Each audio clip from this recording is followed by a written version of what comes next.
Video ini berjudul Allah Muhammad menurut Al-Quran. Video ini dibuat adalah karena dari pihak Muslim sering mempertentangkan antara ajaran agama Islam dengan agama Kristen, baik kitab sucinya Al-Quran dan Alkitab. Yang mana Muslim menuduh ajaran Kristen adalah buatan Paulus, Alkitab sudah dipalsukan dan Yesus bukan Tuhan. Oleh karena itu, perbedaan dan tuduhan ini perlu dipelajari apa sebenarnya yang menjadi akar masalah, sehingga kedua agama ini tidak sejalan, bahkan saling kontradiksi atau bertentangan. Hal yang paling mendasar adalah apakah sumbernya sama, yaitu Tuhan yang disembah. Kalau Tuhan yang disembah adalah sama maka tidak masuk akal agama Islam selalu memojokkan agama Kristen, dan menolak Yesus sebagai Tuhan, padahal dalam kitab Al-Quran juga tertulis bahwa Isa, atau Yesus, adalah firman Allah. Kalau Al-Quran juga mengakui Isa adalah firman Allah dan roh Allah, lalu siapakah yang berfirman di dalam Al-Quran sehingga ajarannya berbeda? Oleh karena itu, mari kita mengenali siapa Allah Muhammad, dan perbedaannya dengan Allah Musa menurut Al-Quran. Siapa Allah Muhammad? Di dalam Al-Quran sebenarnya ada dua sosok Allah dengan karakter yang berbeda. Ini terjadi karena ayat Al-Quran diambil dari dua sumber yang berbeda, yaitu Alkitab dan dari sumber lain, yaitu keyakinan lamanya. Pertama, Allah Musa. Allah Musa ialah Allah yang ada pada ayat-ayat yang bercerita tentang masa penciptaan dan masa nabi-nabi sebelum Muhammad. Kedua, Allah Muhammad. Allah Muhammad ialah sosok yang terkait dengan masa Muhammad, Mekah, Ka'bah dan ajaran yang baru yang dibawakan oleh Muhammad. Siapa Allah Muhammad menurut Al-Quran? Surat 27, An-Naml, ayat 91, berkata, Aku, Muhammad, hanya diperintahkan menyembah Tuhan negeri ini, Mekah, yang Dia telah menjadikan suci padanya dan segala sesuatu adalah miliknya. Dan aku diperintahkan agar aku termasuk orang Muslim. Quran Surah 27, ayat 91. Dari ayat ini dapat kita pahami bahwa Tuhan Muhammad ialah Tuhan negeri Mekah. Siapa Tuhan negeri Mekah?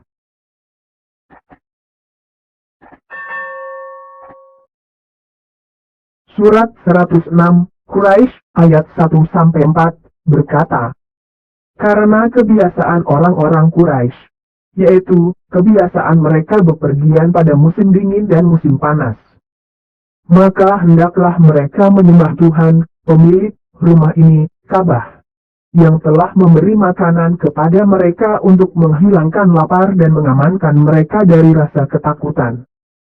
Dari surat Quraisy ini menunjukkan bahwa Ka'bah adalah tempat kaum Quraisy untuk menyembah Tuhan mereka, yaitu Tuhan pemilik Ka'bah. Dari dua surah tadi menunjukkan bahwa Tuhan negeri Mekah adalah Tuhan pemilik Ka'bah, sesembahan kaum pagan Quraisy. Bukankah Ka'bah adalah rumah berhala orang-orang Quraisy? Bukankah orang-orang Quraisy menyembah dewa Hubal, Al-Lata, Al-Uzza, Al-Manas di zaman jahiliyah?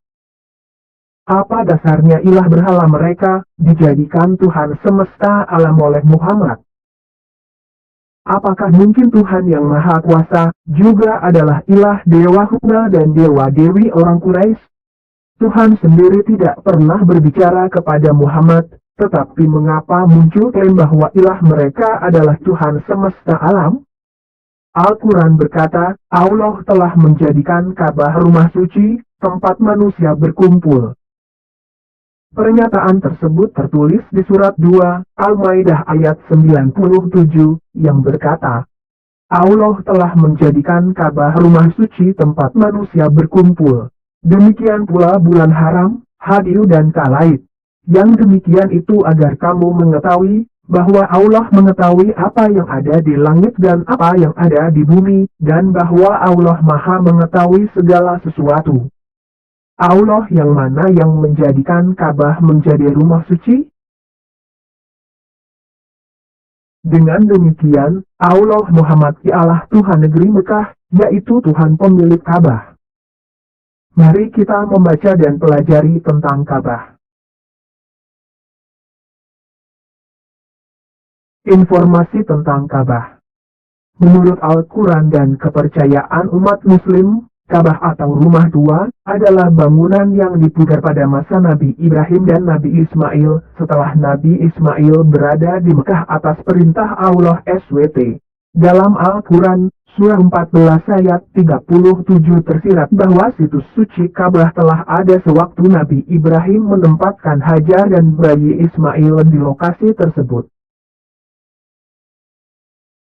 Menurut pengakuan para ulama Muslim, pada saat menjelang Muhammad diangkat menjadi nabi, bangunan Ka'bah yang semula rumah ibadah agama monoteisme atau tauhid, ajaran Nabi Ibrahim telah berubah menjadi kuil pemujaan berhala bangsa Arab, yang di dalamnya diletakkan sekitar 360 patung berhala, yang merupakan perwujudan Tuhan-Tuhan politeisme bangsa Arab ketika masa kegelapan pemikiran, atau jahiliyah.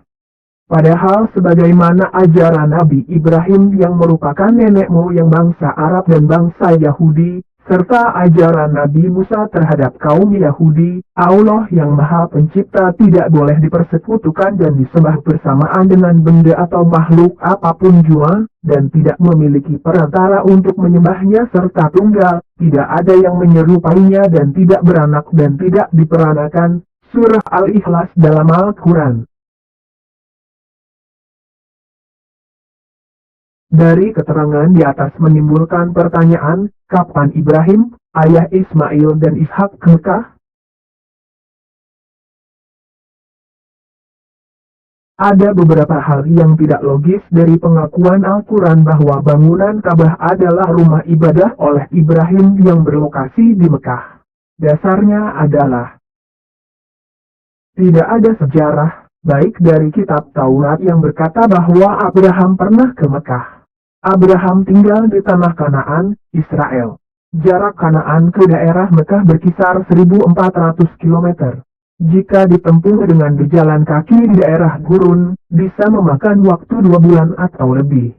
Sehingga tidak ada logikanya Abraham pergi ke Mekah. Daerah Ka'bah adalah sebuah lembah kering, berbatu dan tandus. Seseorang atau kelompok manusia akan pergi ke satu daerah yang memiliki sumber penghidupan. Misalnya, bertani atau berkebun, beternak, nelayan, berdagang, atau memiliki sumber daya alam yang menggiurkan.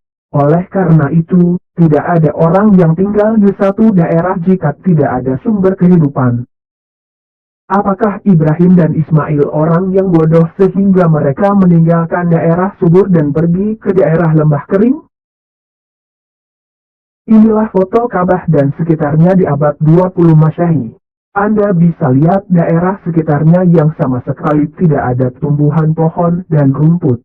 Apakah logika Ismail bermukim di daerah kering seperti ini? Daerah ini maju karena Arab di abad 20 Masehi ada banyak tambang minyak bumi. Tidak ada petunjuk bahwa di daerah sekitar Ka'bah ada fosil atau artefak kuno, baik bekas pemukiman peninggalan masa lalu, dan lain-lain. Tidak ada bukti sejarah penyebaran keturunan Ismail dari daerah Mekah. Kalau Ismail menjadi penerus agama Ibrahim, logikanya anak-anak Ismail yang lain juga akan membawa ajaran atau budaya dari bapaknya. Tetapi ini aneh. Tahu-tahu setelah sekitar 2500 tahun, muncul klaim dari Muhammad yang berkata bahwa Ka'bah dibangun oleh Ibrahim. Candi Borobudur saja sebuah bangunan megah yang baru berusia sekitar 1000 tahun, orang masih belum bisa memastikan siapa yang membangun.